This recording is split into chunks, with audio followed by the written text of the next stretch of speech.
श्री शिवाय नमस्तुभयम। हर हर महादेव। दोस्तों, उनकी 20 फरवरी 2026 यानी शुक्रवार को पड़ रही है। फाल्गुन माह की शुक्ल पक्ष तृतीया तिथि। और दोस्तों, ये वह तिथि है जो फाल्गुन में पड़ने वाली सबसे बड़ी तिथि है, क्योंकि यह शुक्रवार के दिन पड़ रही है और इसका बहुत ही बड़ा और विशेष महत्व होता है। पूज्य गुरु जी ने कहा है कि अगर कभी भी मौका लग जाए और फाल्गुन मास की तृतीया तिथि शुक्रवार को पड़ जाए तो आप लोगों को एक छुटकी काला तिल वाला उपाय तो अवश्य ही करना चाहिए। इन दोनों का संयोग बहुत कम आता है। और इसी के साथ में गुरु जी ने अपनी शिव पुराण कथा में बताया है कि इस दिन आपको एक छुटकी काला तिल वाला उपाय तो आपको अवश्य ही करना चाहिए, क्योंकि ऐसा दिन पूरे साल में सिर्फ एक ही बार आता है। और दोस्तों, आप सभी लोग जानते हो कि शुक्रवार तृतीया तिथि का अगर सबसे बड़ा कोई उपाय है तो एक छुटकी काला तिल वाला उपाय है।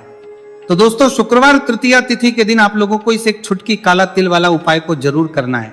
बहुत सारे लोग होंगे जिन लोगों ने इस उपाय को ना किया हो, मतलब पूरा महीना निकल गया, उन्होंने किसी भी दिन इस एक छुटकी काला तिल वाला उपाय को ना किया हो।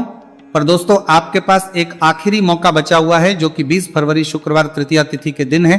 तो इस दिन आप लोगों को इस वाले उपाय को जरूर कर लेना है, भले ही आपने पूरे महीने भर इस उपाय को ना किया हो। पर अगर आप इस फाल्गुन मास के शुक्रवार तृतीया तिथि के दिन अगर इस वाले उपाय को कर लिया तो आपको इस उपाय को करने का वह फल मिलेगा जिसकी आपने कभी कल्पना भी नहीं करी होगी। इसीलिए आप लोग इस वाले उपाय को एक बार जरूर कर लेना है, ताकि आप लोगों के हाथ से यह मौका ना जा सके और आपको इस उपाय को करने का फल मिल सके। दोस्तों, यह उपाय पंडित जी ने अपनी अभी के ही श्री शिव महापुराण की कथा में बताया है, जिस उपाय को आज हम आपको बहुत अच्छे से समझाने वाले हैं। वीडियो को देखने के बाद इस उपाय को समझने के लिए आपको कोई और वीडियो को देखने की जरूरत नहीं पड़ेगी। तो चलिए दोस्तों, उपाय को शुरू करते हैं। देखिए, ये इस फाल्गुन मास के शुक्रवार तृतीया तिथि के दिन ये इतना खास होता है, इतना महत्वपूर्ण होता है। देखा गया है कभी कभी बड़े बड़े पूजा पाठ अनुष्ठान से जो मनोकामना पूर्ण नहीं होते, वो फाल्गुन मास के शुक्रवार तृतीया तिथि के दिन एक छोटे से उपाय करने से ही आपकी मनोकामना पूर्ण हो जाती है। और बहुत सारे लोगों ने इस उपाय को किया भी है और उनको इसको करने का फल भी जरूर मिला है। अगर आप लोग भी इस उपाय को करना चाहते हैं तो आप इस उपाय को पहले अच्छे से समझ लेना, सुन लेना, उसके बाद करना। आपको इस उपाय का फल जरूर मिलेगा। और इस उपाय को कर लेने से आपके घर में चाहे किसी भी प्रकार की दुहक और समस्या क्यों ना चल रही हो, आपको उसका कारण भी नहीं पता है कि भाई ये समस्या किस कारण से चल रही है, उसका कुछ भी कारण हो सकता है। जैसे पितृदोष हो सकता है, किसी भी तरह का मंगल दोष भी हो सकता है। तो इस दिन आप लोगों को ये वाला उपाय कर लेना है। ये एक ऐसा उपाय है जिस उपाय को अगर किसी विशेष दिन पर किया जाए तो भाई उस विशेष दिन का जो है वह तो हमें मिलता ही मिलता है। पर हमने उस दिन पर इस उपाय को किया है तो हमें उससे भी बड़ा फल मिलता है, और फल बहुत जल्दी मिलता है, क्योंकि आप इस उपाय को बहुत ही बड़े और विशेष दिन पर कर रहे हो। तो चलिए अब उपाय के बारे में बात करते हैं। उससे पहले आप लोगों को यह जानना आवश्यक है कि आखिर ये उपाय किस समय करना है, किसको करना है और कैसे करना है। तो चलिए हम आगे आपको वीडियो में एक एक करके बता देते हैं। लेकिन उससे पहले अगर आप लोग हमारे चैनल पर पहली बार आए हैं या फिर मेरी आवाज आज पहली बार सुन रहे हैं तो हमारे चैनल को सब्सक्राइब जरूर कर लेना, और इस वीडियो को लाइक करके कमेंट बॉक्स में श्री शिवाय नमस्तुभयम ओम नमः शिवाय जरूर टाइप कर देना। तो दोस्तों, इस एक छुटकी काला तिल वाला उपाय को हमें इस शुक्रवार तृतीया तिथि के दिन कैसे करना है, किसको करना है, किस समय करना है और कहां पर करना है, ये सारे सवालों के जवाब आपको इस वीडियो में मिल जाएंगे। और जो ये वीडियो देखेगा भाई, उसको एक छुटकी काला तिल वाला उपाय जरूर करना चाहिए, क्योंकि इस दिन एक छुटकी काला तिल का भी बहुत ही बड़ा और विशेष महत्व होता है। और जब बात आ जाए एक छुटकी काला तिल वाला उपाय की, तो ये सोने पर वाली बात हो जाती है, और ये एक बहुत ही बड़ा उपाय हो जाता है इस शुक्रवार तृतीया तिथि का। तो अब दोस्तों, इस एक छुटकी काला तिल वाला उपाय को आखिर करना किसको है, सबसे पहले हम लोग वो बात जान लेते हैं। तो देखो, घर की जो बड़ी माताएं बहनें होती हैं, उन माताओं बहनों में से कोई भी एक बड़ी माता बहन इस वाले उपाय को कर सकती है। और दोस्तों, अगर आप चाहें तो अपने घर में से सभी सदस्यों को भी इस उपाय को करवा सकते हैं। अगर किसी व्यक्ति की खुद की कोई मनोकामना है, खुद की कोई दुख और परेशानी है जो कि वो अपने लिए ही करना चाहता है, इस वाले उपाय को तो वो खुद अपने लिए भी कर सकता है। बाकी अगर कोई घर में से ऐसा है जो कि अपने पूरे घर परिवार की सुख और शांति के लिए ये वाला उपाय करना चाहता है, तो भाई वो भी कर सकता है, उसमें भी कोई दिक्कत वाली बात नहीं। कहने का मतलब यह है कि इस उपाय को हर एक सदस्य भी कर सकता है और पूरे घर परिवार के सदस्य के लिए घर की बड़ी बहनों में से कोई एक माता बहन भी कर सकती है। माताएं बहनें अगर घर में उपस्थित ना हो या वो ये वाला उपाय ना कर पा रही हो तो फिर घर का कोई बड़ा सदस्य भी इस एक छुटकी काला तिल वाला उपाय को कर सकता है, चाहे फिर वो पुरुष ही क्यों ना हो, उसमें कोई भी दिक्कत वाली बात नहीं है।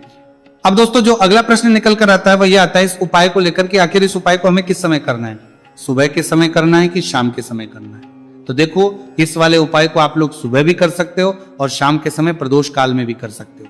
अब अगर आप पूछो कि भाई सबसे उत्तम समय कौन सा रहेगा इस एक छुटकी काला तिल वाला उपाय को करने का, तो हम आपसे बस यही कहेंगे कि इस उपाय को आप सुबह के समय करेंगे तो ज्यादा बेहतर होगा। बाकी अगर प्रदोष काल शाम के समय भी करेंगे तो भी अच्छा होगा, उसमें कोई भी दिक्कत वाली बात नहीं है। तो अब दोस्तों जो अगली सबसे बड़ी और महत्वपूर्ण बात आती है वह ये आती है कि सुबह अगर हम उपाय को करेंगे तो हमें कितने बजे से लेकर कितने बजे तक के बीच में करना है, और शाम के समय प्रदोष काल में करेंगे तो हमें कितने बजे से लेकर कितने बजे के बीच में करना है। तो देखो सुबह जितनी जल्दी हो सके आप उपाय को करने की कोशिश करना। बाकी अगर किसी कारणवश लेट भी हो जाओ, थोड़ी देर भी हो जाए, तो 10 या 11 बजे तक भी आप उपाय कर लेना, पर 12 बजे से ज्यादा देरी ना हो, ठीक है, इस बात का ध्यान रखना। उसके बाद में दोस्तों अगर के समय प्रदोष काल की बात करें, प्रदोष काल का जो समय है होता है वो शाम के 6 बजे से शुरू हो जाता है। मतलब शाम के 6 बजे से लेकर 7 बजे के बीच का जो समय होता है ये समय प्रदोष काल का समय होता है। तो आप इस उपाय को 7 या 8 बजे के बीच में भी कर सकते हो।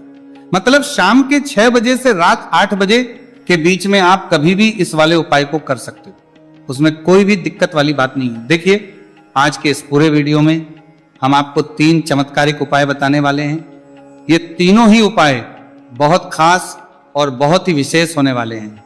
तो चलिए दोस्तों जान लेते हैं गुरुजी द्वारा बताए गए पहले उपाय के बारे में। देखिए यह उपाय आपको अपने परिवार के लिए करना है। यदि आप चाहते हैं कि आपका परिवार का प्रत्येक सदस्य तरक्की करे, उन्हें हर कार्य में सफलता की प्राप्ति हो, तो आपको यह उपाय करना है। तो देखिए इस उपाय को करने के लिए आपको एक आटे का दीपक लेना है। आपको अपने ही घर पर एक एक आटे का दीपक प्रकार से तैयार कर लेना है। अब देखिए दोस्तों इस प्रकार से आटे का दीपक तैयार करने के बाद इसी के साथ में आपको एक चुटकी हल्दी भी लेनी होगी।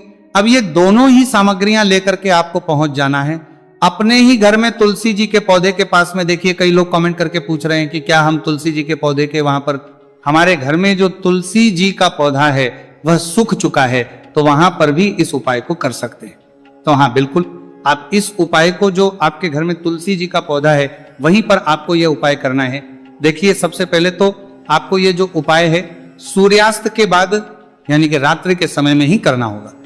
अब देखिए सबसे पहले आपके पास जो एक छुटकी हल्दी है उसे आपको तुलसी जी के पौधे में डाल देना है।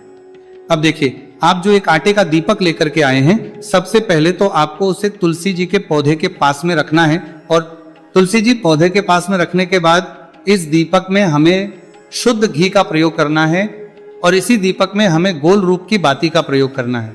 क्योंकि ये जो दीपक है विशेषकर हम हरि विष्णु नारायण के नाम से लगा रहे हैं। अब इस दीपक को आपको प्रज्वलित कर देना है और आपको भगवान विष्णु से, माता तुलसी से प्रार्थना करनी है कि हमारे घर में परिवार का प्रत्येक सदस्य तरक्की करे, उसे अपने हर कार्य में सफलता की प्राप्ति हो, पूरा परिवार खुश रहे। हे भगवान नारायण आप हमारे परिवार की रक्षा करना। अब देखिए दीपक को प्रज्वलित करने के बाद आपको तुलसी जी के पौधे के नीचे यदि तुलसी जी का पत्ता गिरा हुआ पड़ा है तो उसे आपको उठा लेना है। आपको ध्यान रखना है तुलसी जी के पौधे से पत्ता तोड़ना नहीं है, नीचे गिरा हुआ है तो उसे आपको उठा लेना है। अब देखिए आपके घर में भगवान विष्णु की, भगवान श्री राम की या फिर भगवान श्री कृष्ण की यानी कि श्री विष्णु के किसी भी अवतार की प्रतिमा लगी हुई है, तो वहां पर आपको जाना है और आपको थोड़ी सी चीनी या फिर मिश्री आपके घर में हो तो उनका भोग आपको भगवान विष्णु के सामने लगाना है, और जो आप तुलसी जी का पत्ता लेकर के आए हैं उसे भी आपको उसी भोग में डाल देना है। अब देखिए थोड़ी सी देर इस भोग को वहीं पर रखे रहने देना है, और फिर इस भोग को आपको अपने घर के परिवार के प्रत्येक सदस्य को प्रसाद स्वरूप प्रदान करना है। यकीन इस उपाय को करने से आपके परिवार का प्रत्येक सदस्य हमेशा तरक्की पर रहता है और आपके परिवार में हमेशा खुशियां बनी रहती हैं। तो इस प्रकार से आपको पहला उपाय कर लेना है। अब हम जानते हैं दूसरे उपाय के बारे में। देखिए ये जो उपाय है विशेषकर धन की प्राप्ति के लिए है, मां लक्ष्मी को प्रसन्न करने के लिए है, और विशेषकर शुक्रवार तृतीया तिथि की रात्रि में ही आपको यह उपाय करना है। देखिए सामने आपको एक दीपक दिखाया जा रहा है, तो आपको एक दीपक लेना है। दीपक आप मिट्टी का भी ले सकते हैं, आटे का भी ले सकते हैं। अब देखिए इस दीपक में आपको शुद्ध घी का प्रयोग करना होगा और इस दीपक दत्त में आपको विशेषकर मोली वाला जो धागा आता है, लाल रंग का कलावा का धागा जिसे हम कहते हैं, उसकी बाती आपको इस दीपक के अंदर प्रयोग करनी है, यानी कि लंबी बाती का आपको इस दीपक के अंदर प्रयोग करना है। अब देखिए ये जो दीपक है आज रात्रि में लगभग 8 बजे के लगभग आपको ये जो दीपक है तुलसी जी के पौधे के पास में प्रज्वलित कर देना है।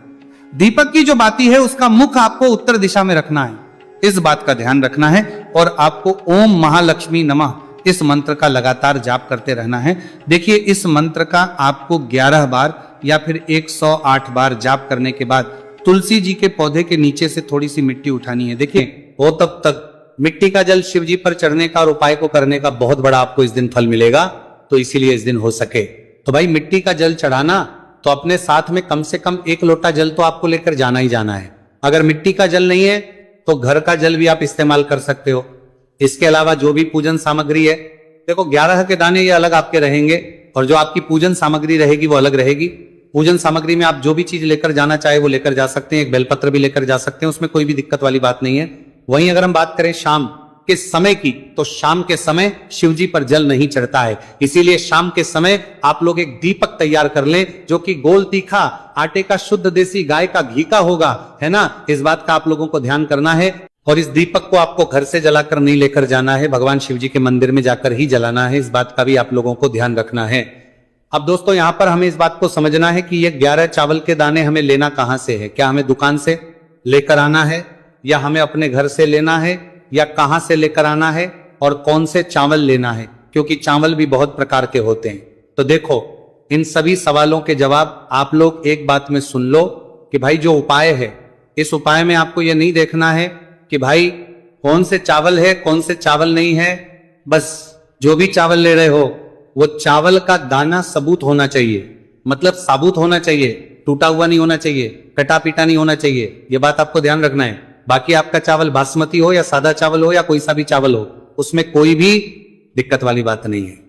तो सीधी सी बात है कि आपके घर के रसोई घर में जहां पर आप बनाते हो वहां पर जो भी चावल आपके उपस्थित हो उन चावलों में से अपनी एक कटोरी भर लेना या एक मुट्ठी चावल अलग से निकाल कर रख लेना, क्योंकि हम 11 चावल ही यहां पर इस उपाय में लेने वाले हैं, तो हमें ये चावल के दाने गिनकर निकालने पड़ेंगे।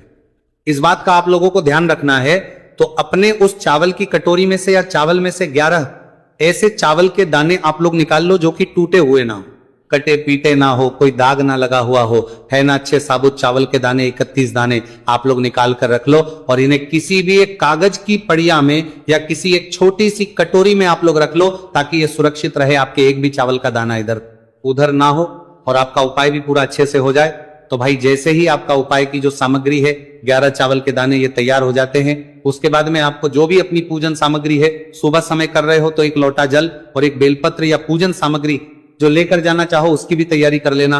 और शाम के समय जा रहे हो तो भाई अपना जो दीपक है उसे तैयार कर लेना, ठीक है। और उपाय को करते समय शुद्धता का विशेष रूप से ध्यान रखना, ठीक है। सुबह सुबह स्नान करने के बाद ही उपाय को करने की आप लोग तैयारी करना। उसके बाद अगर शाम के समय की बात करें तो शाम के समय आपको स्नान करने की जरूरत नहीं है, पर शुद्धता ध्यान रखना है आपको। स्नान तो नहीं करेंगे, आप हाथ मुंह धोकर भी इस वाले उपाय को शाम के समय प्रदोष काल में कर सकते हैं, इसमें कोई दिक्कत वाली बात नहीं है। तो आप अपने उपाय की पूरी सामग्री तैयार करके आपके पास ही में जो आपका शिव मंदिर हो वहां पर पहुंच जाइए। सबसे पहले शिव मंदिर में जाकर आप लोगों को उपाय नहीं करना है, पहले भगवान के दर्शन करना है, भगवान से आशीर्वाद प्राप्त करना है, फिर शिव जी की शिवलिंग के पास में आना है। शिवलिंग के पास में आने के बाद जो पूजन सामग्री लेकर आए हुए हैं, जैसे कि सुबह गए हुए होंगे तो 1 लोटा जल और जो भी पूजन सामग्री लेकर आए हैं आप उनसे भगवान शिव जी की पूजन कीजिए। सबसे पहले तो 1 लोटा जल ही चढ़ेगा, फिर आपको एक बेलपत्र श्री शिवाय नमस्तु भयम का जाप करते हुए शिवलिंग पर चढ़ा देना है। उसके बाद में आपकी पूजन सामग्री चढ़ेगी। उसके बाद में अगर दोस्तों शाम के समय अगर आप इस उपाय को कर रहे हो तो अपने साथ कम से कम एक जो दीपक है गोलबाती का जो आप अपने साथ में लेकर गए हो, उस दीपक को मंदिर में जाकर अपनी माचिस से जलाना है और उस दीपक को शिवलिंग के पास में रखना है, ठीक है। इस दीपक को रखने के बाद ही आप लोगों को अपना ये वाला उपाय शुरू करना है। और दीपक को ज्यादा पास में मत रखना, वैसे भी गर्मी पड़ रही है, भगवान शिव जी को आंच नहीं लगनी चाहिए, है ना। तो भाई जैसे ही आपकी पूजा अर्चना हो जाती है, आप भगवान शिव जी को प्रसन्न कर लेते हैं, उसके बाद शिवलिंग के पास ही में आप कहीं पर बैठ जाइए, सामने या आसपास जिस जगह पर आपको बैठना हो वहां पर आपको पर बैठ जाइए और अपने वो 11 चावल के दाने अपने सामने निकाल कर रख लीजिए, क्योंकि अब यहाँ पर उपाय को यहाँ पर करने की आपको तैयारी करना है। और इस तरीके से जब आप उपाय करेंगे, पूजन सामग्री करने के बाद, पूजन अर्चना करने के बाद, तो आपको उपाय का फल बहुत जल्दी और बहुत होकर मिलेगा। तो अपने चावल के अपने सामने निकाल कर रख लेना। और ये जो उपाय है ये आपकी सीधे हाथ की हथेली से होगा, इसलिए इस बात का भी विशेष रूप से ध्यान रखना है। तो सीधे हाथ की हथेली का प्रयोग करके ही आप लोग अपना इस वाले उपाय को करना। अपने सामने जो भी आपके कागज की पुड़िया है उसको खोल कर रख लो, या कटोरी है तो भाई उसे अपने सामने रख लो और अपने वो 11 चावल के दाने निकाल लो, ठीक है। उसके बाद में दोस्तों अब आपको क्या करना है कि शिवलिंग आपके सामने होगी, तो आपने वो 11 चावल के दाने एक एक करके जहां पर आपने बेलपत्र चढ़ाए हैं, आपको शिव जी के शिवलिंग के ऊपर चढ़ाना है। कहां पर चढ़ाना है? शिवलिंग के ऊपर चढ़ाना है, और कहीं पर भी नहीं चढ़ाना है। आपको अपने हथेली से तो शिवलिंग के ऊपर चढ़ाना है, भले ही फिर वो अपने आप जलाधारी पर गिर जाए, मतलब वहीं पर गिर जाए, उसमें कोई दिक्कत वाली बात नहीं है, पर आप चढ़ाओ शिवलिंग के ऊपर। तो आपको क्या करना है? अपना पहला चावल का दाना उठाना है, श्री शिवाय नमस्तु भयम बोलना है और शिवलिंग पर चढ़ देना है। इसी तरीके दूसरा चावल का दाना उठा है, शिवलिंग पर चढ़ना है और मंत्र बोल देना है। और फिर तीसरा चावल का दाना उठाना है, श्री शिवाय नमस्तु भयम बोलना है और चढ़ देना है। इसी प्रकार से आपको पूरे 11 चावल के दाने एक एक करके शिव जी के शिवलिंग के ऊपर चढ़ाना है और भगवान से प्रार्थना करते जाना है। मतलब प्रार्थना तो आपको आखिरी में करना है, पर हर एक चावल के दाने को चढ़ाते समय श्री शिवाय नमस्तु भयम जरूर बोलना है। उसके ही में यह चावल का दाना शिवलिंग के ऊपर आपको चढ़ाना है। जैसे ही आपके 11 चावल के दाने शिवलिंग के ऊपर चढ़ते हैं तो भाई उसके बाद में आपको क्या करना है? भगवान से अपनी मनोकामना बोलना है। मनोकामना भी कब बोलना है? जब आपका 11 चावल का दाना आपके सीधे हाथ की हथेली में हो और आप उसे चढ़ाने के लिए जा रहे हो। श्री शिवाय नमस्तु भयम बोलकर उस आखिरी चावल के दाने को शिवलिंग के ऊपर चढ़ा देना। भगवान से फिर अपनी वो मनोकामना बोल देना जिस मनोकामना के लिए आप लोग अपना ये वाला उपाय कर रहे हो, जिस भी दुख और परेशानी के लिए आप लोग अपना ये वाला उपाय कर रहे हो। उसके बाद में जैसे ही आप अपनी मनोकामना बोल देते हो, आपका ये वाला उपाय पूरा हो जाता है। पर दोस्तों उपाय को करने के बाद आप लोगों को 2 मिनट भगवान शिव जी के मंत्र का जाप जरूर करना है। और मंत्र का जाप करने के बाद भगवान से एक और बार करना है अपनी मनोकामना के लिए या अपनी जो भी दुख और परेशानी है उसके लिए। इसके बाद में आप लोग भगवान को देखकर, भगवान से प्रार्थना करके, उनसे आशीर्वाद लेकर वहां से उठ सकते हैं और अपने घर पर जा सकते हैं। बस दोस्तों यहां पर ये वाला उपाय पूरा हो जाता है। इस तरीके से जो भी व्यक्ति छोटी छोटी चीज का ध्यान रखते हुए इस 11 चावल के दाने वाले उपाय को करेगा, निश्चित सी बात है उससे उसकी मनोकामना पूरी होगी और जो भी दुख और परेशानी है वो भी बहुत ही जल्दी दूर होंगे। तो दोस्तों ये थे पूज्य गुरु जी द्वारा बताए गए कुछ बहुत ही खास उपाय। अगर आपको जानकारी अच्छी लगी हो तो वीडियो लाइक करिएगा। मिलते हैं फिर एक नए वीडियो के साथ। श्री शिवाय नमस्तु भयम।